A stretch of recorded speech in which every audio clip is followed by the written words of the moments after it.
1984年的一天，在福建武夷山的一个小山村里，考古队员们正在清理一处古代建筑基址。地面上出现了一排排的石块，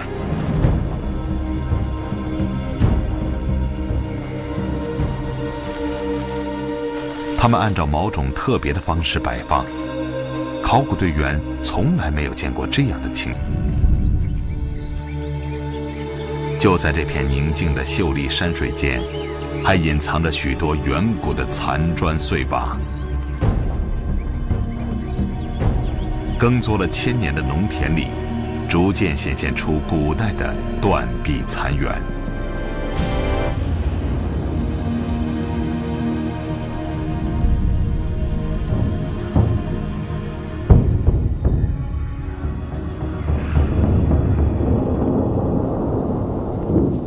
在烟云一般的岁月中，这里究竟发生过什么样的往事？是什么人留下了遥远的足迹？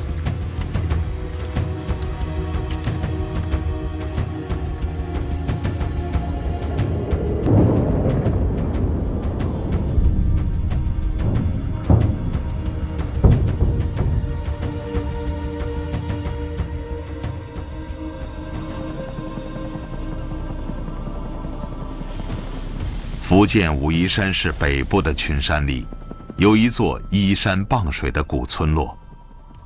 山村坐落在一片丘陵之中，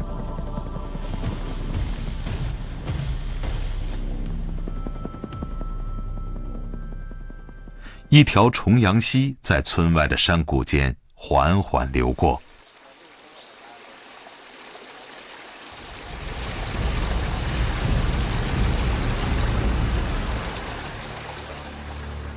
村子的名字叫城村，历史上还叫过王店村。无论是城村还是王店村，这2个称呼都不是普通的村名，似乎与什么古老的城市、王国和国王有特别的联系。但是，连当地的村民都说不清它的来历，民间也没有什么传说流传。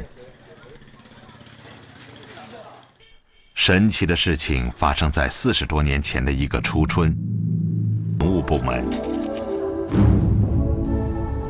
得知马道岗挖出瓦片的消息，正在武夷山进行文物普查的工作组也赶到了城村。在村子的西南侧，他们又发现了大量装饰有绳纹、印有文字的陶片、瓦片。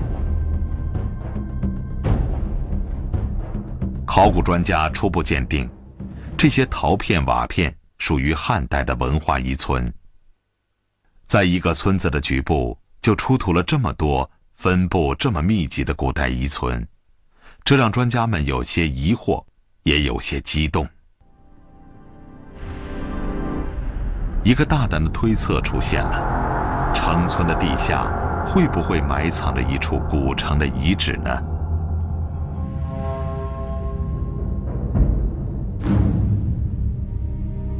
？1959年，一支考古队来到城村，进行了1个多月的考古发掘，揭露遗址面积864平方米，发掘清理出大型房屋基址1座，灰坑10个，获得完整或能复原的陶、铜、铁器等遗物391件，还有大量的瓦片和陶片。所有证据都确切地告诉人们，城村果然曾是一座汉代的城市。那么它究竟是一座什么样的城市呢？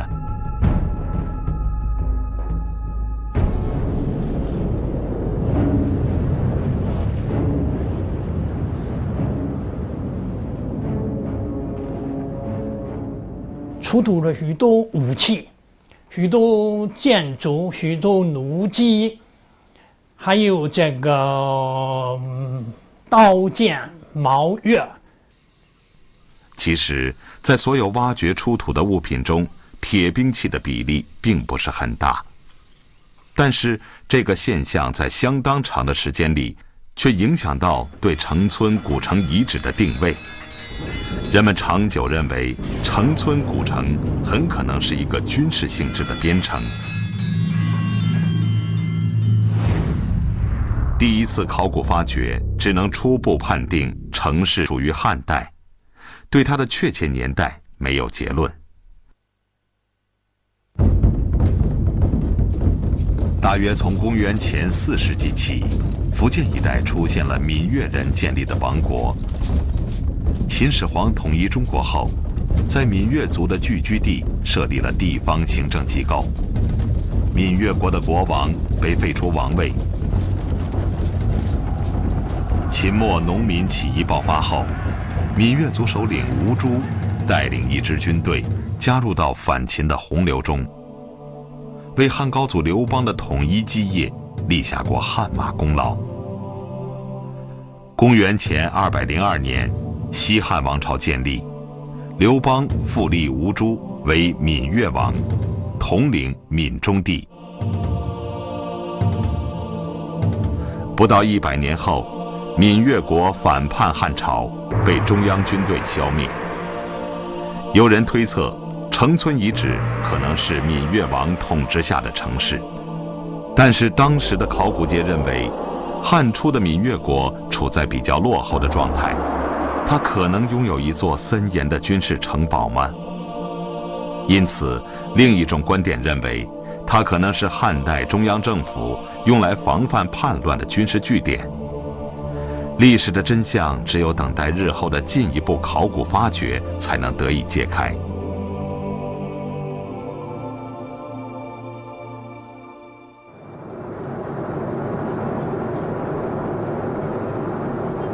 位于中国东南的福建省，曾被有些历史学家称为中国最缺历史的省份。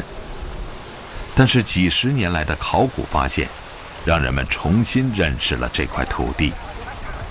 即使在久远的洪荒时代，这里也并不是文明的沙漠。考古表明，福建远古蕴含着丰富的历史。那时，生活在这里的是一支叫做闽越的古老民族。但是，在城村遗址出现之前，福建境内还从未发现过汉代古城。如果这里果真埋藏着一座距今久远的汉代古城遗址，那么将极大地丰富中国东南沿海的历史。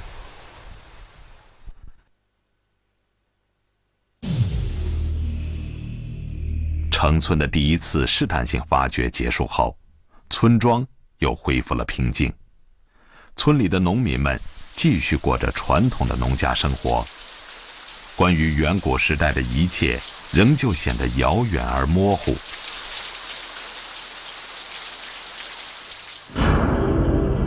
相隔20年后，1980年，考古队再次来到了城村。这一次，考古队将扩大遗址发掘面积，争取获得更多的关于古城的信息。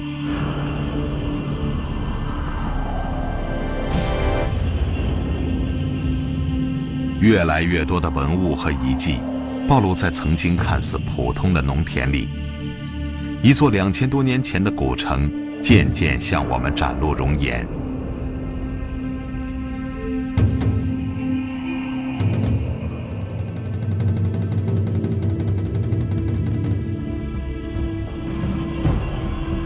大量的出土文物明显地表现出西汉早期的时代特征。这使得人们对城村古城的断代有了比较一致的看法。它无疑是闽越国统治下的一座城市，而不太可能是闽越国灭亡后西汉新建的城堡。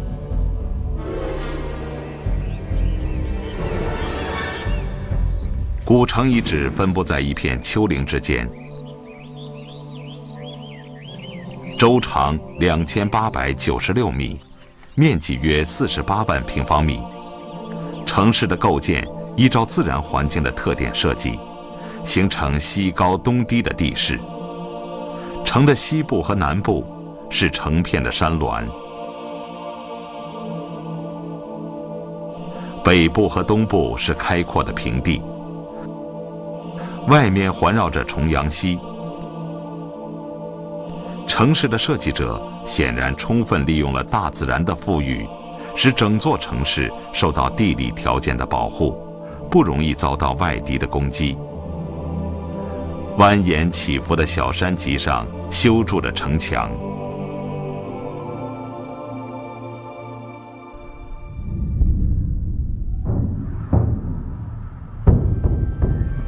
城墙是古代城市的重要标志。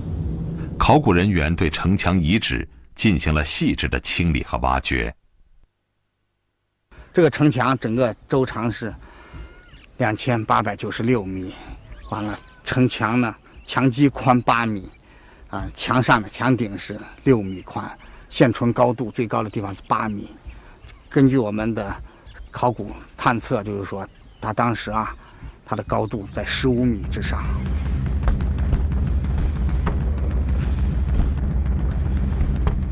如果是要动用1万人的工人，要干1年，整整1年才能把这个城墙初步修成。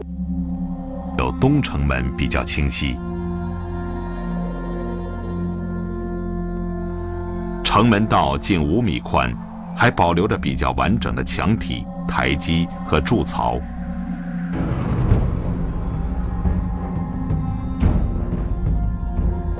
附近出土了相当多的建筑构件，说明当时在城门上有十分气派的楼阙建筑。门里两侧有门卫房，上面修有阶梯通向城门楼。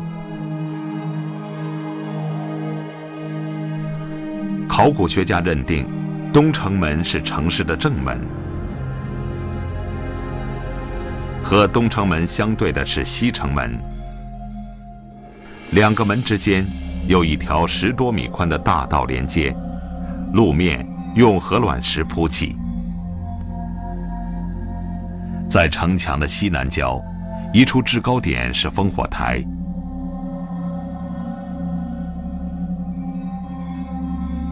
而西北角遥遥相对的是一座瞭望台。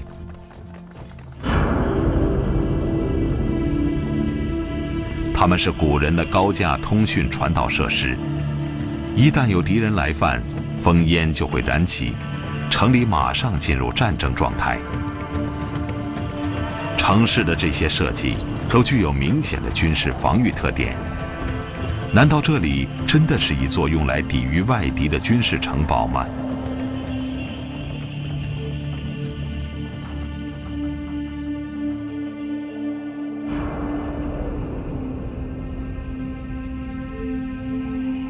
？1984年，著名秦汉史学家黄展岳先生受考古队邀请来到考古现场。他的第一眼印象也觉得这座古城很有可能是军事城堡。地形很复杂，没有一个平坦的地方。一个都城的时候，你弄这么一个地面容易开阔一点呢，它地面一点不开阔所以它这很大，大家都认为是应该军事城堡比较多。但是，进一步的考古发掘却蕴含了更多的内容，逐渐改变了人们最初关于军事城堡的认识。站在如今遗址的任何一个高点上，都可以清楚地看到城内南部有一条宽约30米的沟谷，被当地的老百姓称作王殿垄。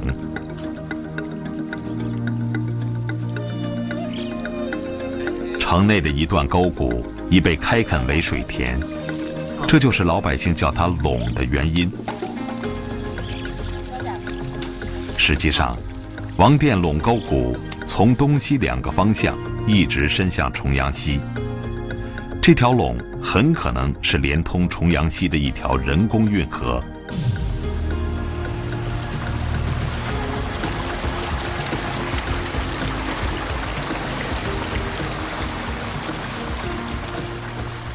在丘陵纵横之间开出一条大河，绝不是一件轻而易举的事。如果只是一座用来防御的军事城堡，似乎不必花这么大的力气。如今，在东城墙遗址外架有一座桥梁，方便游客进出古城遗址。桥梁下面原来有一个豁口，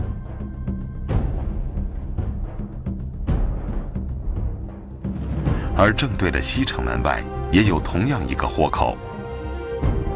两个豁口正好连接着古运河的东西两端。考古学家认为，这很有可能是管理来往船只的两道水门的遗址。水门在古代中国并不多见，具体的设施和运转情况，也许将成为千古之谜。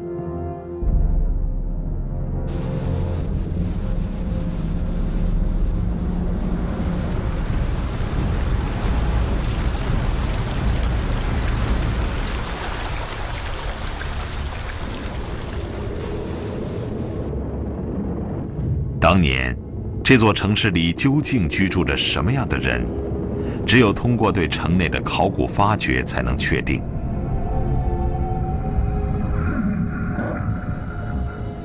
考古队发现，古城内分布着相当多的建筑遗址，建筑面积近40万平方米，各个建筑之间都有长廊和门道相通。考古学家用鳞次栉比、层层叠叠来形容当年的情景。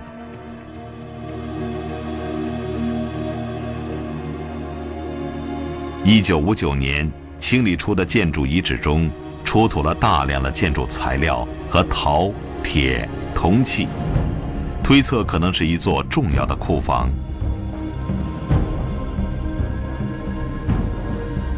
城市的核心区域位于3座山丘之间的一片高平之上，南北长约860米，东西宽约550米，平面呈不规则长方形。1981年，考古队在高湖坪发现了一组大型建筑群，面积约1万平方米。建筑基址中有甲乙2组大型建筑遗址。已发掘的甲组建筑是宫殿区的主体建筑，坐北朝南。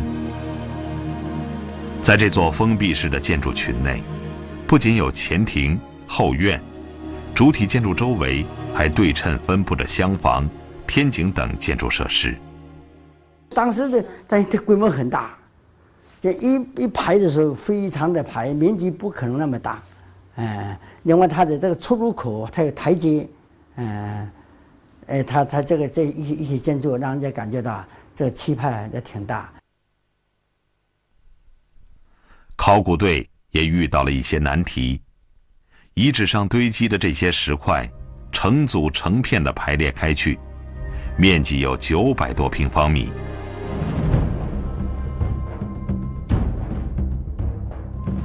通过石块分布的范围和周围散落的残砖碎瓦推断，这里应该是主体建筑遗址。那么这些排列有序的石块是做什么用的呢？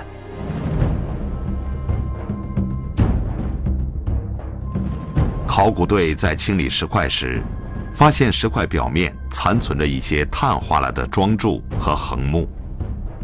专家由此判定，这里是一组典型的干栏式建筑。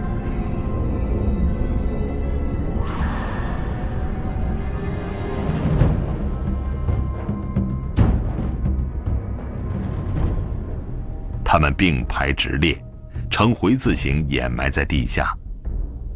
这些管道的发现引发了人们的许多猜测。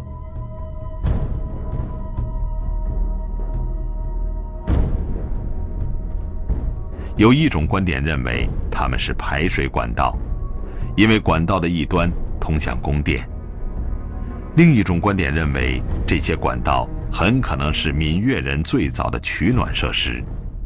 不过，对于是靠热气还是靠水来调节室内温度，考古界至今看法不一。无论真相是什么，所有考古证据都说明，当年这里曾耸立着一座豪华奢侈的巨大宫殿，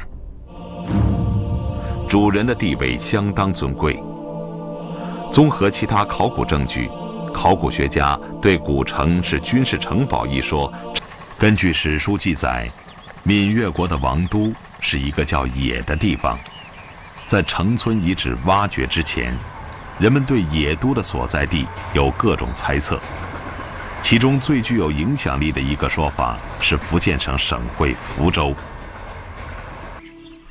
这幢小楼位于福州市中山路，淹没在如今新盖起的大片楼群中，毫不起眼。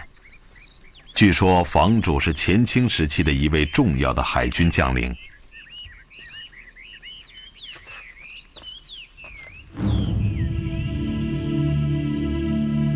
作为走进中央王朝核心的一位重量级的福建人，他把房子盖在这里，可谓用心良苦。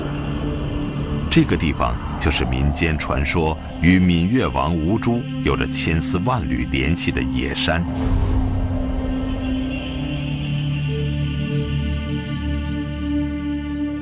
如今的野山最重要的文化遗迹是各代文人的亲笔石刻，这也是许多学者坚持闽越王城在福州的根据之一。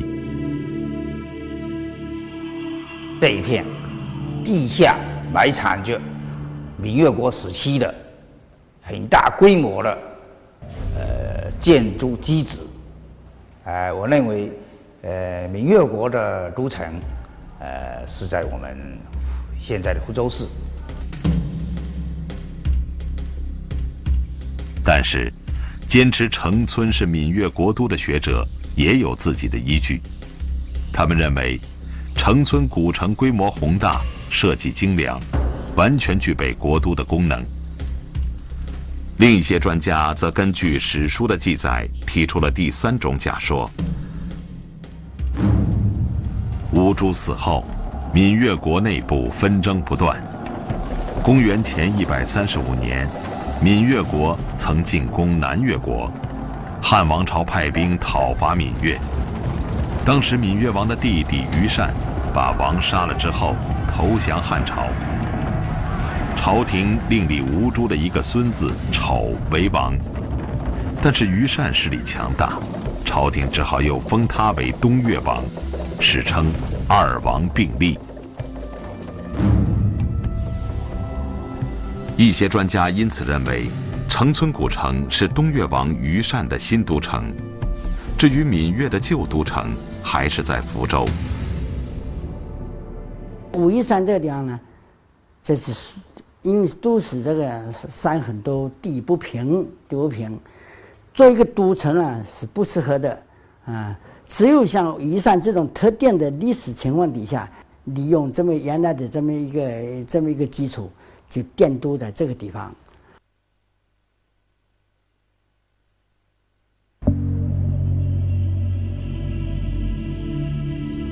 考古发掘证明，城村古城确实是一座白手起家的新建城市。我们东城墙搞了一个考古发掘的解剖，反映出非常重要的信息是，这个城墙修建之前这个城是以前没有重要的遗址，就说底下是个空白的，就是原来的生土。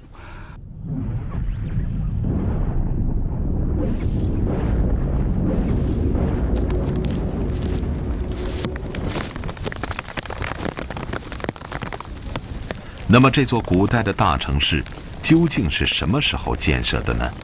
它的主人究竟是吴珠还是于善呢？城村古城究竟是不是史书记载的野呢？所有问题一时都还很难有定论。无论城村古城是不是野，它肯定是闽越王国最重要的城市之一。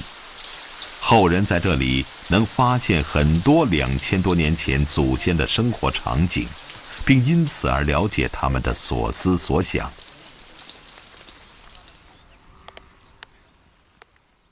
在高湖坪建筑群的北面，考古队员发现了一口深达7米的汉代古井，古井水位高出城外河道水位线20多米，恰好开凿在一条地下泉脉上。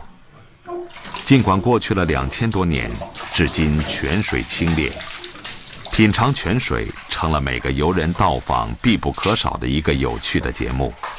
慢慢品着味儿，比矿泉水还好。很奇怪的，现在感觉。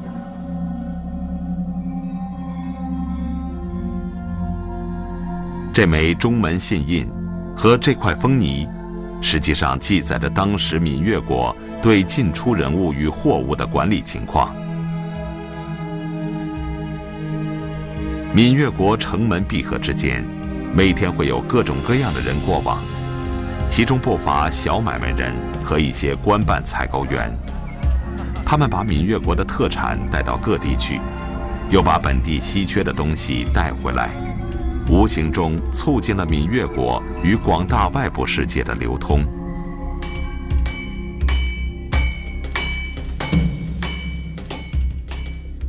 古城出土了大量的铁器，除了同时代其他各地常见的器型外，这里出土的相当一部分铁器是其他地方所没有的，如铁钺、凿形器、一些饰件和一些独特的生产工具。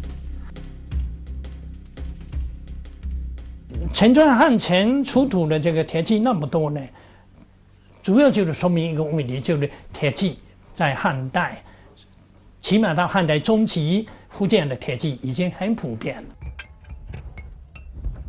在兵器方面，除了剑簇和弩机外，其余的全是铁兵器，甚至连矛尊也是铁制的。而同时代的中原和南越国，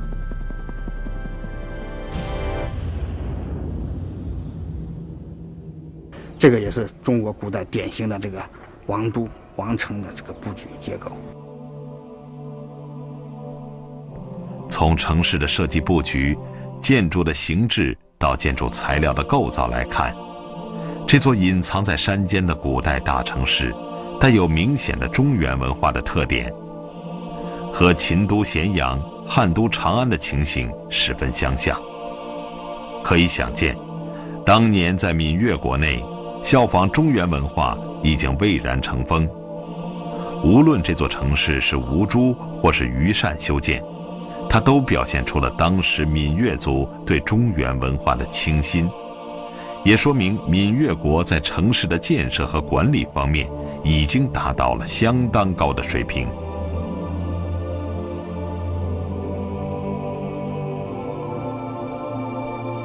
然而，这样一座苦心经营的大城市，却并没有长久地延续自己的繁华，它的历史结束得很突然，而且之后完全被废弃，再也没有重建。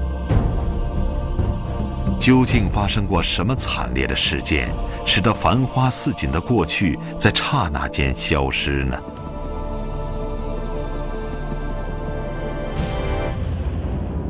根据史书记载，吴朱始终与中央政府保持着良好的关系，在他的带领下，闽越国发展很快，实力逐渐增强。吴朱死后，闽越国开始表现出野心，对周边王国频繁发动战争，成为一股强大的割据势力。虞善培植起了自己的党羽，被封为东越王后，分裂意图更加明显，他企图独霸一方。公元前110年，虞善私刻玉玺，自立为帝。汉武帝立即派遣4路大军围剿闽越国，大兵压境，闽越国内部出现了纷争，虞善被谋杀。立国92年的闽越国就这样匆忙地结束了自己的历史。